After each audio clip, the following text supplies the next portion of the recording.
నమస్తే. Welcome to hashtag you. నేను మీ Rajesh. So, ఇప్పుడు తెలంగాణలో హైడ్రా ఒక సూపర్ పవర్‌గా అవతరించింది. పెద్ద ఎత్తున హైడ్రాకు ప్రజల సపోర్ట్ వస్తుంది.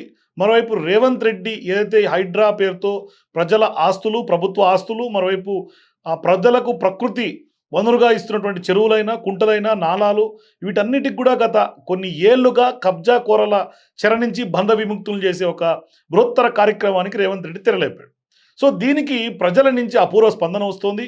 పెద్ద ఎత్తున మద్దతు పెరుగుతోంది. ఇట్లాంటి సందర్భాల్లో హైడ్రా ఇంకా కూడా చెలరేగిపోవాలి, ఖచ్చితంగా కూల్చివేయాల్సిందే, అక్రమంగా ఎవరు కట్టినా, ఎక్కడ కట్టినా, ఎలా కట్టినా, ఎవరు పర్మిషన్లు ఇచ్చినటువంటి అధికారులకు సైతం ఇవాళ చర్యలు తీసుకోవాలనే ఒక డిమాండ్ పెరుగుతోంది. మరోవైపు ఖచ్చితంగా పేదలు కాకుండా బడా బాబుల సంబంధించినటువంటి అక్రమ నిర్మాణాలను కూల్చేయాలి అనే ఒక డిమాండ్ తెలంగాణ వ్యాప్తంగా ప్రజలు పెరుగుతోంది, ఆ మద్దతు పెరుగుతోంది.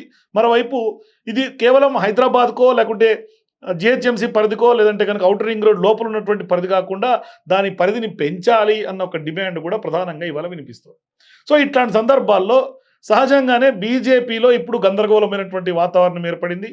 ఇప్పుడు హైడ్రా నేపథ్యంలో తెలంగాణలో హైడ్రా కేంద్రీకృతంగానే ఇవాళ రాజకీయమైనటువంటి ప్రకంపనలు తెలంగాణలో సృష్టిస్తున్నటువంటి పరిస్థితి.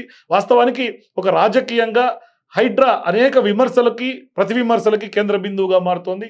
ఇట్లాంటి సందర్భాల్లో ఇవాళ బీజేపీలో ఉన్నటువంటి నాయకులు కూడా హైడ్రా చేస్తున్నటువంటి ఈ చర్యల మీద తల ఒక మాట మాట్లాడడం గందరగోళమైనటువంటి సిచ్యువేషన్స్కి దారితీస్తున్నటువంటి పరిస్థితి కనిపిస్తుంది. అంటే ఖచ్చితంగా బీజేపీలో కోఆర్డినేషన్ ల్యాబ్స్ స్పష్టంగా కనిపిస్తుంది. మరి పార్టీకి ఒక లైన్ లేకుండా తెలంగాణలో బీజేపీ ఏ విధంగా ముందుకెళ్తుంది అనేది ఇక్కడ ఉన్నటువంటి పెద్ద క్వశ్చన్. అంటే భవిష్యత్తులో మొన్నటికి మొన్న ఎంపీగా ఉన్నటువంటి అరవింద్ కుమార్ కామెంట్ చేశాడు, ఎవడైతే ఖచ్చితంగా మమ్మల్ని అధికారంలోకి తీసుకొస్తాడో, మా పార్టీని అధికారంలోకి తీసుకొస్తారో వాళ్ళే మాకు అధ్యక్షులు కావాలి అని ఆయన స్పష్టంగా కుండబద్దలు కొట్టి ప్రెస్ మీట్లో చెప్పినటువంటి పరిస్థితి. మరి ఇట్లాంటి సందర్భాల్లో ఈ హైడ్రా చేస్తున్నటువంటి ఈ కూల్చివేతల అంశం చర్యల మీద రఘునందన్ రావు ఒకటి మాట్లాడతాడు, ఏలేటి మహేశ్వర్ రెడ్డి బీజేఎల్పీ నేత ఆయన ఒక రకంగా మాట్లాడతాడు, ఇక ఈటల రాజేందర్ ఒక లైన్ వినిపిస్తాడు, మరొక వైపు కొండా విశ్వేశ్వరరెడ్డి ఒక లైన్ వినిపిస్తాడు, కిషన్ రెడ్డి ఒక లైన్ వినిపిస్తాడు, ఒక మాట మాట్లాడతాడు. దీని మీద ఇవాళ ప్రజలందరూ కూడా చెవులు కొరుక్కుంటున్నటువంటి పరిస్థితి. అంటే వాస్తవానికి ఇక్కడ పార్టీ లైన్ కంటే కూడా పర్సనల్ ఎజెండా బీజేపీ నాయకుల్లో స్పష్టంగా కనిపిస్తోంది అనే ఒక విమర్శ తలెత్తుతోంది. ప్రజల్లో ఉన్నటువంటి చర్చ కూడా ఇదే. ఎందుకంటే ఇవాళ ఓవైసీ బ్రదర్స్ అంశంలో తెర మీదకి వచ్చినటువంటి క్రమంలో ఇవాళ ఖచ్చితంగా కూలగొట్టాల్సిందే అంటూ కూడా రేవంత్ దమ్ముంటే కూలగొట్టండి అని ఓల్డ్ సిటీ చాంద్రాయణగుట్టకు చెందినటువంటి బీజేపీ నాయకులు మాజీ ఎమ్మెల్యే రాజా సింగ్ ఇవాళ తెర మీదకి వచ్చాడు. మరోవైపు ఓల్డ్ సిటీలో అక్రమ కట్టడాలపైన ఎంపీగా పోటీ చేసినటువంటి మాధవీలత ఏకంగా నిరసన తెలుపుతున్నటువంటి పరిస్థితులు అక్కడ ఓల్డ్ సిటీలో కనిపిస్తున్నాయి. అంటే ఇవి మావే కూలుస్తారా, వాళ్ళు కూడా కూల్చండి అనే ఒక డిమాండ్ కనిపిస్తుంది.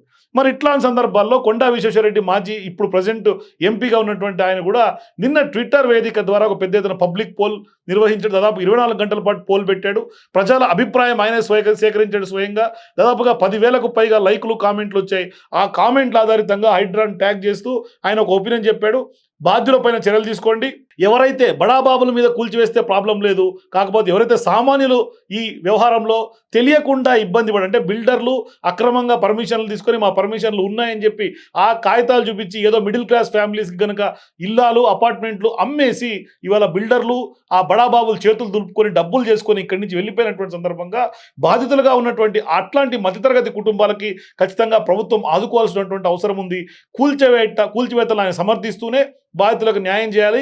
వాళ్ళకు సంబంధించినటువంటి గూడు కోల్పోతున్నటువంటి సందర్భంగా, బ్యాంకులో లోన్లు ఉన్నటువంటి సందర్భంగా వాటిని ప్రభుత్వం కానీ లేదంటే కనుక బిల్డర్లతోటి అవి బాధ్యత వహిస్తూ వాళ్ళకు అప్పచెప్పాలి. అంటే వీళ్ళని లాస్ చేయనివ్వద్దు, అమాయకంగా కొనుక్కునే వాళ్ళు లాస్ కావద్దు అనేది ప్రధాన అంశంగా ఆయన హైడ్రాన్ కోట్ చేస్తూ ట్వీట్ చేసినటువంటి పరిస్థితి.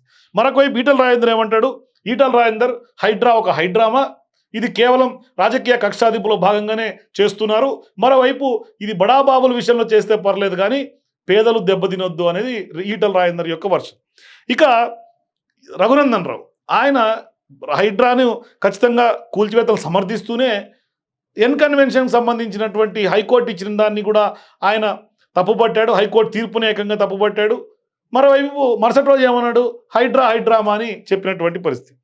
ఇక అన్నిటికంటే ముఖ్యంగా ఎల్పీ లీడర్గా ఉన్నటువంటి మహేశ్వర్ రెడ్డి హైడ్రా పేరుతో హైడ్రామా నడుస్తుంటూ కూడా ఆయన కూడా స్టేట్మెంట్ చేశాడు. ఇక ఇట్లా తలొక మాట మాట్లాడి హైడ్రా వ్యవహారంలో ఇవాళ బీజేపీ ప్రజల్లో చులకనయ్యే పరిస్థితి కనిపిస్తోంది. గందరగోళమైనటువంటి పరిస్థితి ఇవాళ హైడ్రా వ్యవహారంలో కూడా ఖచ్చితంగా కనిపిస్తోంది. మొన్న మెగా మీద మాట్లాడినటువంటి ఏలేటి మహేశ్వర్ రెడ్డి కూడా ఇవాళ పార్టీ లైన్ కాకుండా ఆయన పర్సనల్గానే మాట్లాడిన ఒక విమర్శ ఉంది. ఇట్లాంటి సందర్భాల్లో హైడ్రాకు సంబంధించినటువంటి కూల్చివేతల వ్యవహారంలో కూడా ఇవాళ బీజేపీ పార్టీ లైన్ స్టాండ్ కాకుండా ఎవరికి తోచిన విధంగా ఎవరికి తోచినటువంటి వాళ్ళు అంశాలను బట్టి అక్కడ ఉన్నటువంటి స్థానిక సమస్యలను బట్టి అక్కడ ఉన్నటువంటి బాధితులను బట్టి అక్కడ కూలుస్తున్నటువంటి ఎవరైతే ఎన్కన్వెన్షన్ లాంటి బడాబాబులు ఉన్నారో అట్లాంటి వ్యవహారంలో మనుషులను బట్టి మాట్లాడుతున్నారన్న ఒక విమర్శ చర్చ ప్రజల్లో బలంగా కనిపిస్తుంది.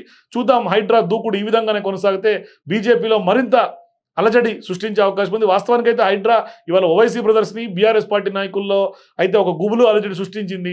మరి బీజేపీ నాయకులు ఇప్పటిదాకా కూడా వాళ్ళకి సంబంధించినటువంటి ఆస్తుల మీద ఇప్పటిదాకా హైడ్రా ఇంకా ఫోకస్ చేసినట్లుగా కనిపించట్లేదు. ఒకవేళ కనిపిస్తే ఖచ్చితంగా హైడ్రాని వీళ్ళు కూడా వ్యతిరేకించే అవకాశము లేకపోలేదు. మీరు కూడా హైడ్రా బీజేపీ వ్యవహారంలో తలా మాట మాట్లాడుతున్నటువంటి బీజేపీ నాయకుల మీద మీ అభిప్రాయాన్ని కామెంట్ రూమ్లో తెలియజేయండి. For more videos please watch #.